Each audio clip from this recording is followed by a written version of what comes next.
Hello and welcome to the Who the Fuck is in the Mirror podcast. I'm Angela Spooner, your host, emotional intelligence guide, trauma-informed coach, yoga instructor, confident, badass single mom of 3 amazing children, and founder of Unabashedly You.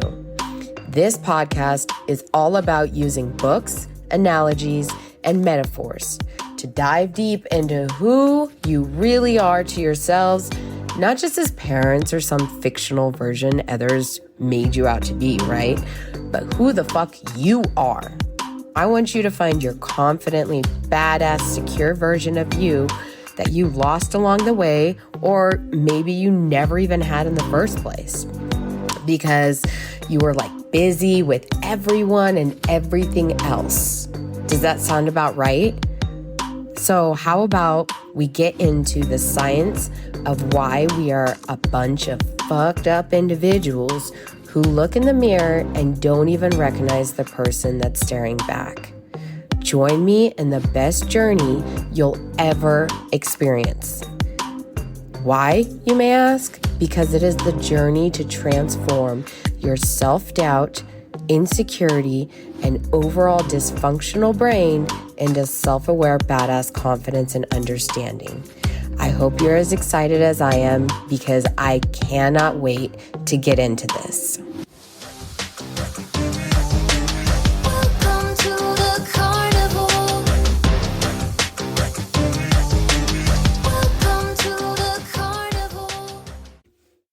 Hello, my beautiful, audacious individuals. So if you ever hear me calling you or anyone else audacious, this is what the Oxford Dictionary says it is. It is showing a willingness to take surprisingly bold risks.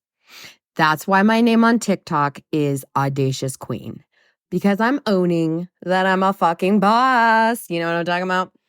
So sorry. I am a day late creating this podcast. It has been crazy. It's a wild ride over here, over in my land, Angela land. It's a really good theme park, but so many things. Oh, the rides. Let me stop. Okay. So anyway, yeah, I had some people come over here yesterday and they helped me do a lot of stuff for moving out of my house, which I did not let you guys know that. But I had a pause on my life for a split second where I was like, oh, everything keeps happening. And then I was like, Angela, you're a single mom with 3 kids that you're raising. Of course, everything keeps fucking happening. You just got to do it. You can't just give yourself excuses all the time. So I digress. Anyway, that's why I'm a day late, right? Took me a second, by the way, to be okay with being late with it, because the internal perfect version of myself, or the unrealistic reality of myself is I have to be perfect and I have to be on time all the time.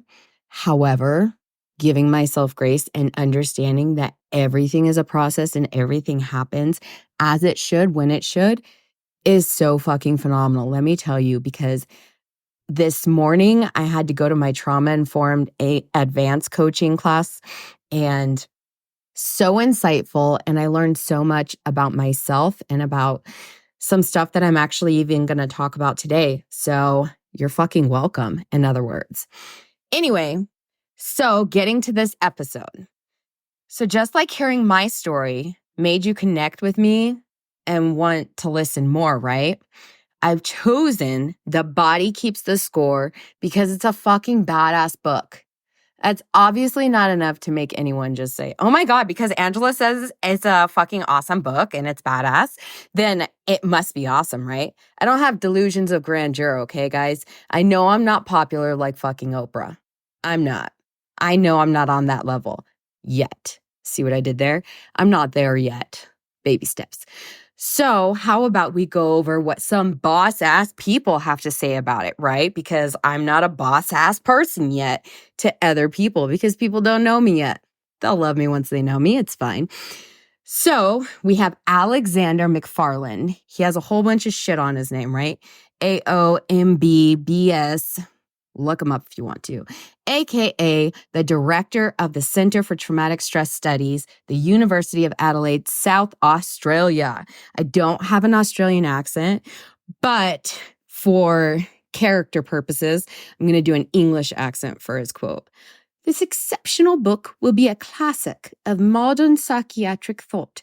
The impact of overwhelming experience can only be truly understood when many disparate domains of knowledge, such as neuroscience, developmental psychopathology, and interpersonal neurobiology, are integrated, as this work uniquely does.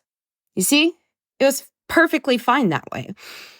In other words, this book incorporates neuroscience, aka the study of the brain, its functioning, whether you're looking at the nervous system actual functions or how it degenerates, how it processes.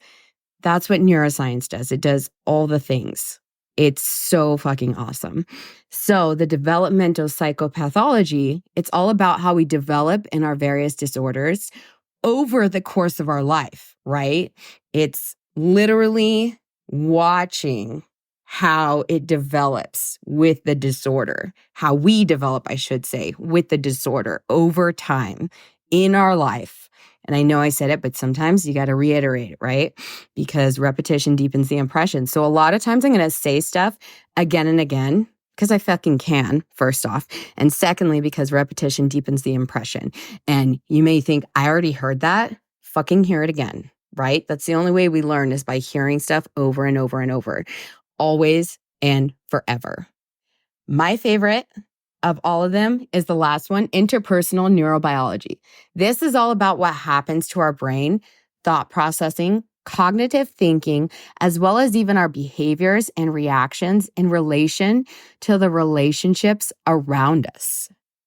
I find this so incredibly fascinating because being with a man who is insanely narcissistic, and then I took on some of his qualities, it really helps me to understand things in a gentler form for myself.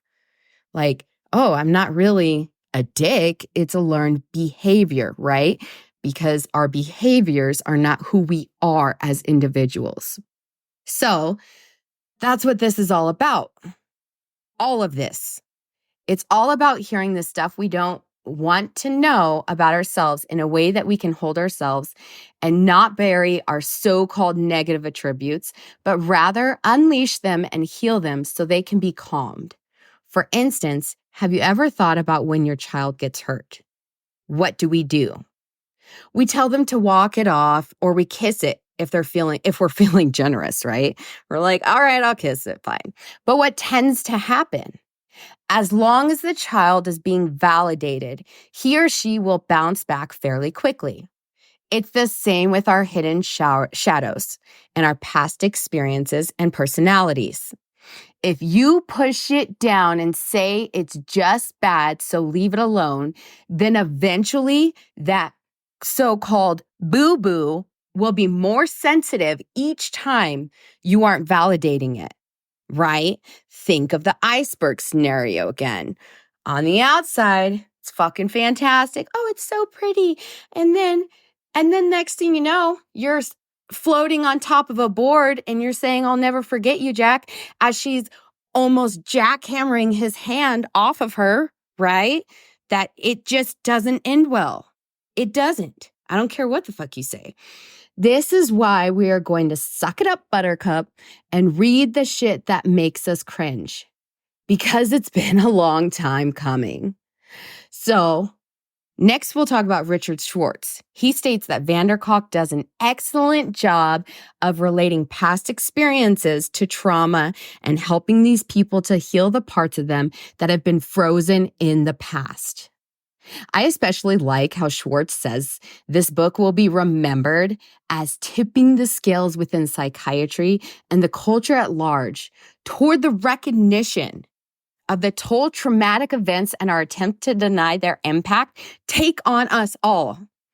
That is so incredibly true. We would love to ignore the fly in the room, right? But what happens when that fly fucking does morphing time, right? Into an elephant, and controlling or hiding it becomes next to impossible. Think of Horton Hears a Who, when he's trying to cover his ears over his eyes, like, nobody can see me. Yes, the fuck they can. Okay? Yes, they can. Notice what I said there, though. It becomes next to impossible. So even though it may look like there's no hope, nothing is impossible if you believe and you work to achieve. We've talked about this, y'all, which is exactly what Norman Deutsch says. I don't even know how to say his last name. He states that here we see not only how psychological trauma also breaks connections within the brain, but also between mind and body, and learn about the exciting new approaches that allow people with the severest forms of trauma to put all the parts back together again. Now, I wonder if he cracked up when he wrote that, like, Humpty Dumpty, snicker, So that's totally my life, though. I was Humpty Dumpty on like the 6th story of the building, right? I fell and I fell and fell. No one believed putting me back together could happen again, including my fucking self. I was like, don't save her. She don't want to be saved. But here the fuck I am being saved because I saved my fucking self.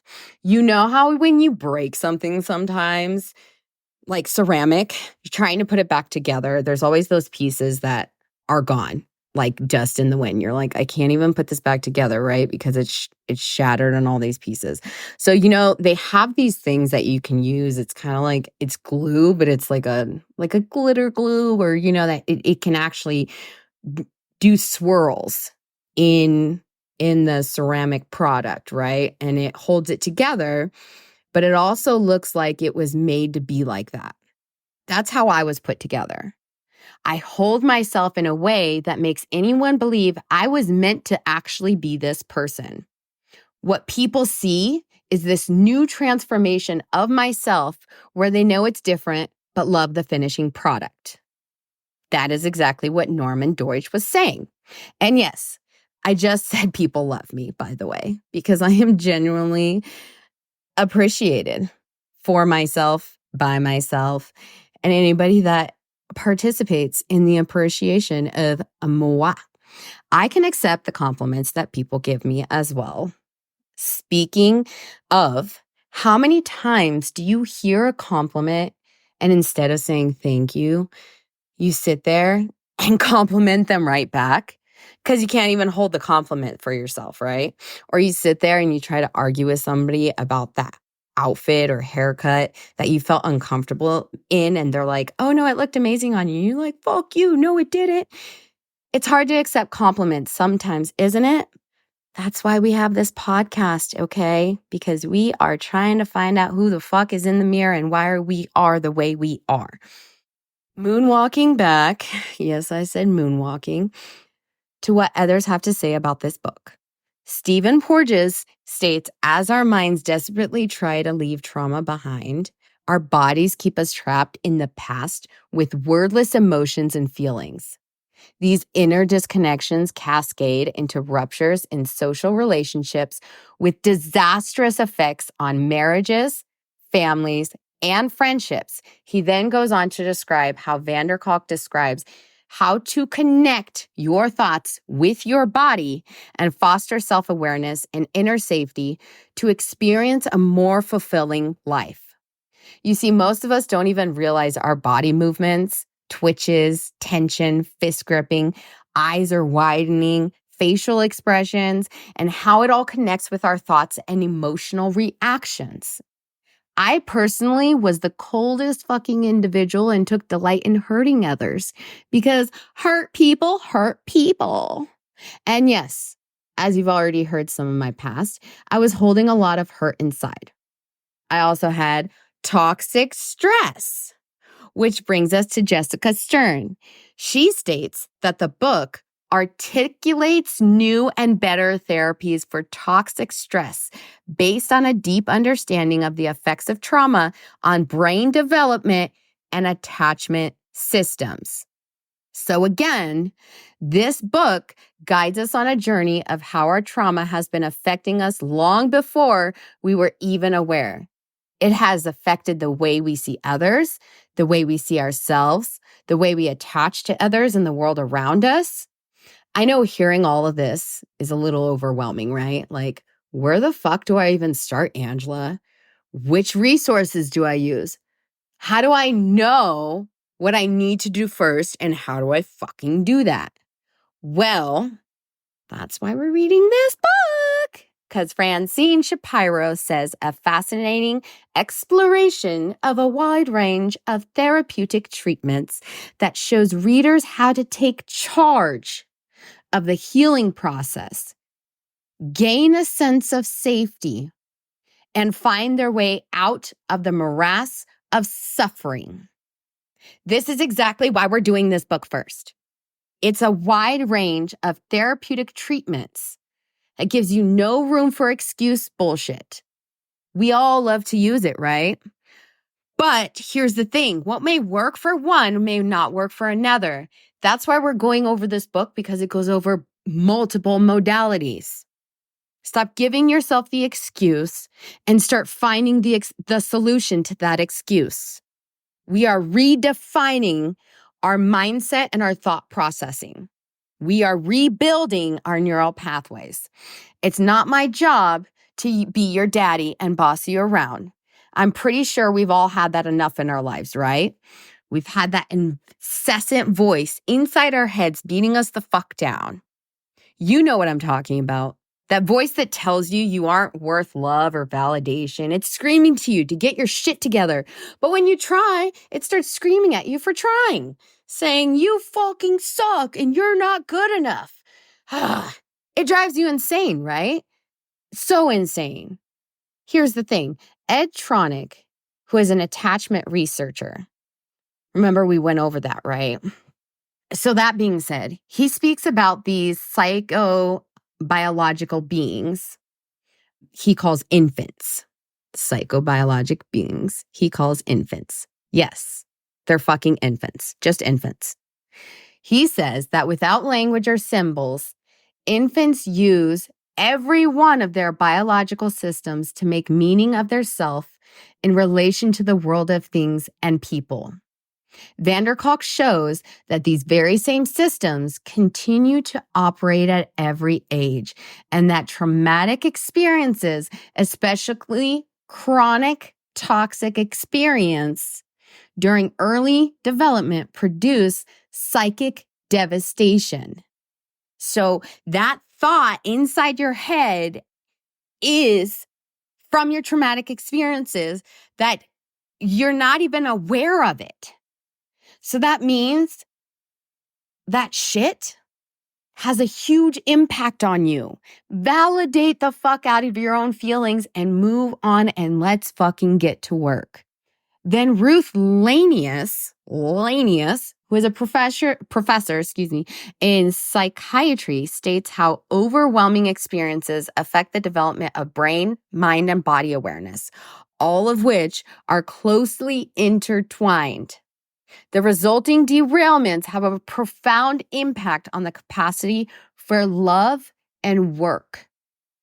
Daniel Siegel, who is a clinical professor and is author of multiple books on the science of the brain and your mind, he wrote that the body keeps the score is for readers to comprehend the complex effects of trauma and is a guide to a wide array of scientifically informed approaches to not only reduce suffering, but to move beyond mere survival and to thrive. Are you picking up what I'm putting down, listeners? That's the whole fucking point.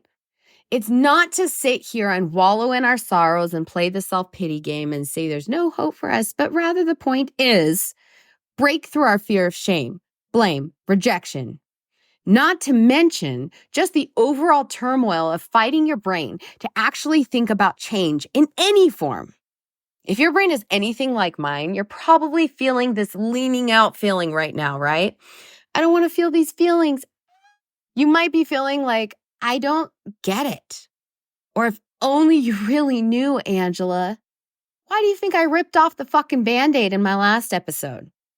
I did that with a purpose. I wasn't emotionally dumping on you guys. I did that so that anyone that's listening can sit there and be at ease knowing a super fucked up life, such as my own, was able to conquer all of that and change my entire life around with 3 children that all had issues. I was terrified just like you, but we are not defined by what has happened to us. We are defined by what we do with what has happened to us. Do you know what's scarier? What's scarier is knowing that if you don't fix something, nothing will ever change. Did you fucking catch that? Think about it and let it process. Because if you don't fix your understanding and heal those wounds in a non-voodoo sort of way, this chronic anxiety and feeling hopeless and unattractive or emotionally unavailable or like everyone else is the problem is never going to change. I'm going to go out on the limb here and say that even if you don't understand why you're listening to me, you know there are parts of you that you can feel trying to come up. Can you also feel that you're pushing them the fuck down? You know that as you listen, right? There are images flashing in your head of experiences, voices, faces, situations, circumstances that are all trying to pop out like daisies. And you keep them down saying access denied. Now, this is why we are doing this, is to not deny them. Welcome to the carnival. Welcome to the carnival. Hello, hello, hello. What it do? Just kidding. Hey, sexy ladies, aka all you moms out there. So my 6-week challenge to prioritize you is almost here, okay? It's ready for all of you badass moms. Now, if you're constantly feeling agitated, disconnected, like you've lost your sexiness and confidence, so like normal conversations with people, it's like you can feel anxiousness, you're avoidant, you don't even feel sexy or confident, right? It's really hard to just feel fucking calm. If you're having those issues, I have something amazing for you. It's absolutely phenomenal. Whether you're single, married, in a relationship, have 1 child, or multiple children, this challenge was meant for you. If you're overwhelmed, if you're pissed off, right? As a mom, being overwhelmed and pissed off is a norm. You may not even think you're there, right? I know what it feels like to put together on the outside, but you're lonely, you feel frazzled, like a hot fucking mess on the inside. So I created this challenge so that it can reclaim your confidence in you, for you, by you. I know what you're thinking. How do I prioritize myself when I don't even have time between everything for everyone else? My kids got practice, my husband's up my butt, my boyfriend is annoying, or I can't even keep a boyfriend, right? I'm too busy trying to get a boyfriend, Angela, to do this program. Well, next week, I am going to be having this plan launched out. It is a 6-week challenge to prioritize you. I'm going to be giving you detailed information next week so that you can sign up for this. If you're not sure and you just want to have a call with me, you will all get a chance to schedule a call with me. I will make that available to you so that you can give yourself the priority that you've been wanting but didn't know that existed. Okay? So just be patient with me as I finagle some things and we will get rocking. Welcome to the carnival. So let's get on to the prologue so that we can talk about facing trauma. Firstly, I would just like to say that trauma happens to everyone in some way, shape, or fashion. You may be thinking, but I don't have trauma, Angela. With that, let's just be real with ourselves. Okay, guys? Anytime you are thinking you don't have something, I want you to actually just imagine opening your mind to the fact that you might just have it and not even realize it. Do you remember a time you looked at someone and said, fuck that, I don't gaslight someone, or I don't judge this person, or what they're doing, or that couple's doing? Oh, I don't do that. Just think about the times you've mentally judged someone's actions or behaviors, but didn't verbalize it. Did you feel that right now? That was you subconsciously getting defensive and not even realizing it. We all fucking do it.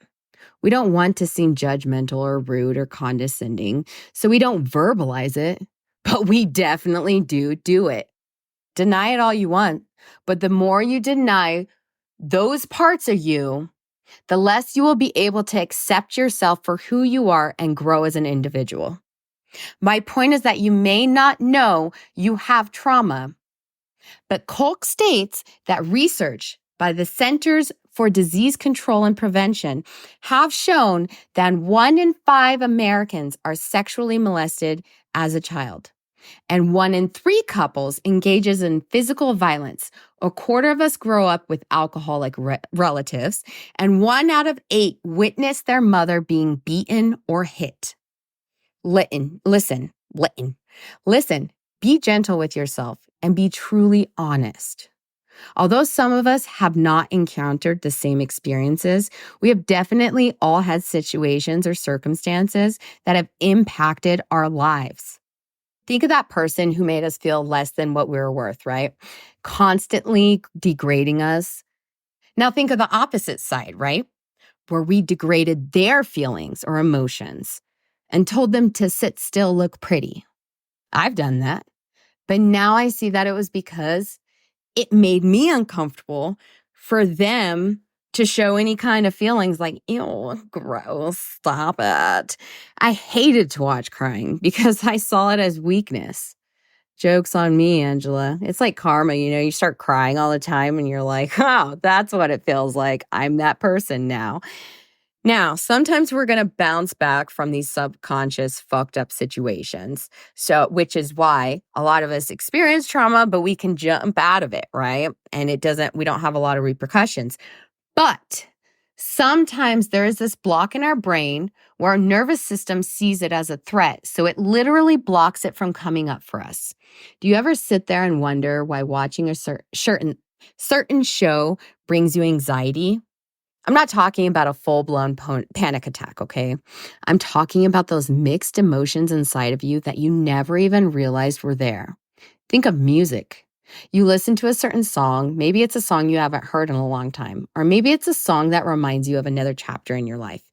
Can you recall some of those reactions you felt within your body?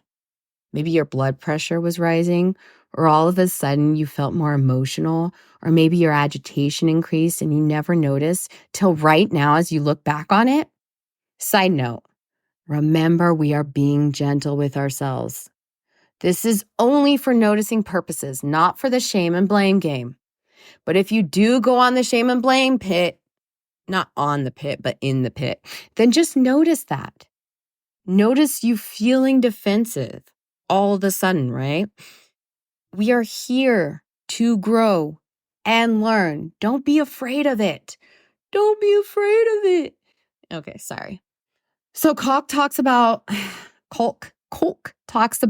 our traumatic experiences and how they also leave traces on our minds and emotions, on our capacity for joy and intimacy, and even on our biology and immune systems. He says trauma affects not only those who are directly exposed to it, but also those around them. He also says that children of depressed mothers are at risk of growing up insecure and anxious. When I hear that, I think of my own situation where my trauma left me super triggered by my children's emotional roller coasters. For instance, in another sense, even work.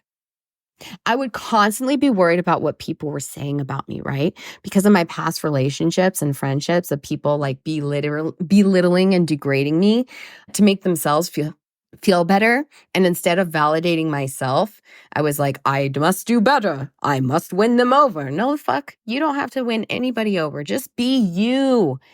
Be you and the rest will follow. My lashing out, it was the real deal too, okay? It was utter chaos.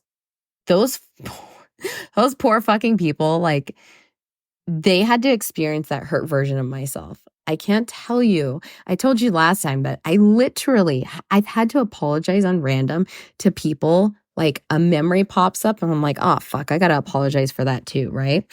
So you may think it's in the past, right? How you treated them could have been the difference, though. For them to want to get drunk or do drugs or hurt themselves. Or maybe it led to them feeling like they were worthless just from your action, right? We have no idea the impact we can have on people. So apologizing is crucial. I have a firm policy in my home. If you hurt someone's feelings, even if you don't think it was something hurtful, always apologize. Not because you feel like you said anything bad, but because they felt hurt. So you apologizing could be the thing that helps them heal whatever wound they are or were facing and leave an imprint on them for the rest of their life, and you don't even know it. I can't tell you how many times that's happened to me for other people. This journey is about your healing. It's not about being Captain Save-A-Ho or the defensive side that could. Dun, dun, dun, the defensive side that could. No, who gives a fuck what people think, right? Also, you should give a fuck about you. Remember, when you apologize when you apologize, you don't expect anything in return. You are apologizing for you to forgive you and heal and move on. Stop trying to fucking control everyone else's actions. It didn't work for Pinocchio because he fucking ran away. You can't control anyone. You just control how you react. It is so much easier to get upset, but true strength comes when you're able to say you're sorry for your actions. You aren't in control of theirs. So, moving on. I know we got a little sidetracked, but there are moments that I'm like, I need to fucking say this. It's that trauma brain. Just let it happen, guys. Anyways, Kolk mentions how most people become so upset, they try to push it out of their minds. If they can ignore it, then it never happened and they can move forward with their life, right? No, not fucking right. Because like I mentioned earlier, it will always come back. Whether it's during a show or listening to a song, what people say, it's gonna come back. Do you ever notice that you get more exhausted when one of those memories do come up, right? Or not even the memory, but the trigger is so triggering that you want to like post how angry you are on Facebook. Everybody needs to know. But you don't even really know that you aren't angry at that personal experience. Like say somebody pisses you off and you're like posting all over Facebook. Are you really angry at them? Are you angry with yourself and you don't even fucking know it? Because you don't even know what self-awareness really is. Just let that land because it's a lot. I know it's a fucking lot. Kolk says it takes tremendous energy to keep functioning while carrying the memory of terror and the shame of utter weakness and vulnerability. Feeling like shit because it's the feeling of shit, right? Of like shit. You're feeling like shit for being vulnerable because being vulnerable made people bully you. And it was seen as you being weak, right? If you're thinking, yeah, Angela, that's why I don't deal with it. Duh. And I move on, or that you aren't ready to deal with it, you're like, no, not today. Thank you. I'm just dealing with a lot right now, Angela. I can't deal with that too. Let's be fucking real, okay? There will never be a fucking time to deal with it.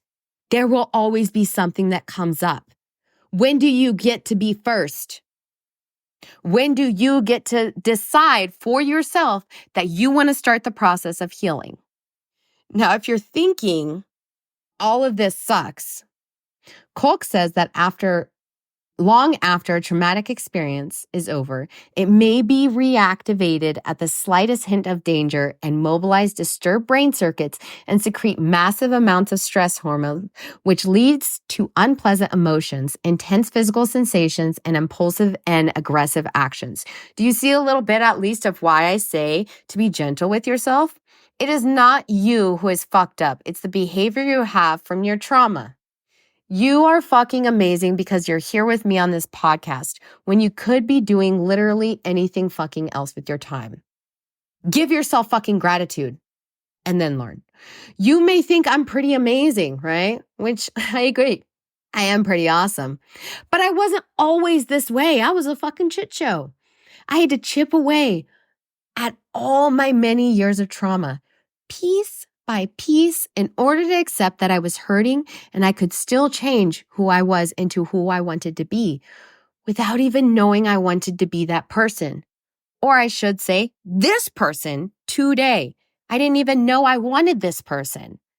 But you'll never know who you truly love and want to be until you accept who you are, all parts of you. You are not beyond change or too badly damaged that loving, living, and owning all parts of you in life are dust in the wind. Just like the song, dust in the wind, all we are. I know, I'm sorry, I can't sing it. Okay, so not how. So you know why I love this guy? That's what I meant to say. Kolk is pretty awesome. He sees things like I see them. For instance, during his medical training, he said that the key to healing was understanding how the human organism works.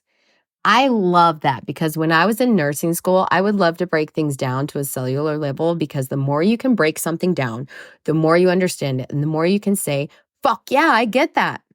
Like him, I also found the brain to be so much more fascinating and complex than anything else. The way it transmits signals, how it processes experiences in a way, filters things to help you learn. Our behaviors, our connections with others, our origins of our thoughts all encompass the brain and its neurobiology. He was on a mission to see if it would be possible one day to know as much about brains, minds, and love as we do about the other systems that make up our organisms. Boom. For years, this has been going on, and there's so much still that we don't know. Get this, okay? Because I found this out the other day. The University of Rochester Medical Center did a study on the brain's source of power. They found that the brain requires a tremendous amount of energy to do its job. While it only represents 2%, bro, 2% of the body mass of the average adult human, the brain consumes an estimated 20% of body's energy supply.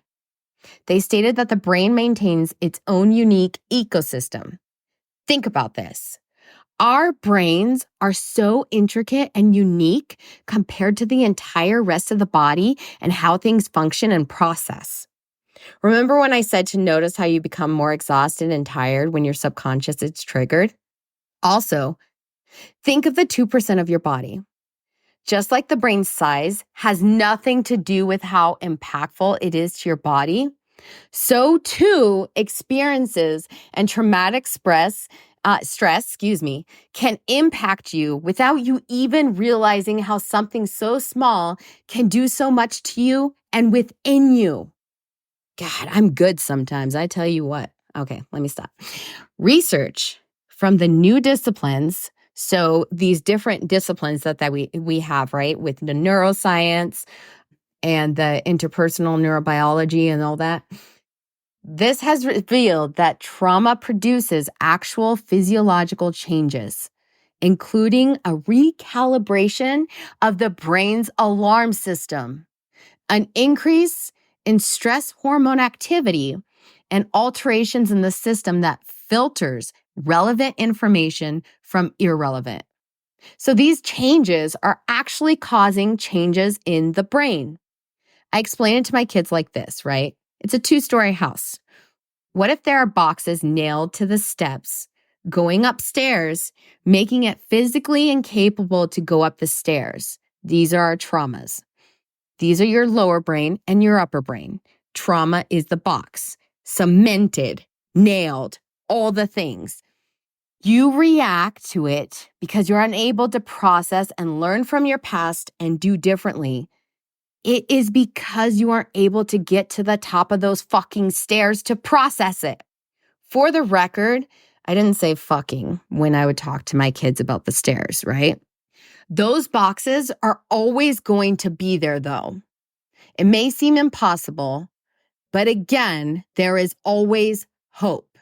It'll look funny, but you can always build a whole new staircase right next to it, just like your brain waves.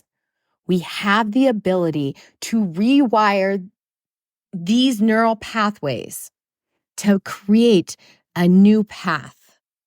So Koch says that there's 3 avenues to help us feel fully alive in the present and move on with our lives. Number 1, top down, by talking, connecting, or reconnecting with others and allowing ourselves to know and understand what is going on with us while processing the memories of the trauma. Number 2, taking medicines that shut down inappropriate alarm reactions, or by utilizing other techniques that change the way the brain organizes information. Number 3, bottom up, by allowing the body to have experiences that deeply and viscerally contradict the helplessness, rage, or collapse that result from trauma. Remember that what worked for me may not work for you. What worked for somebody else may not work for you.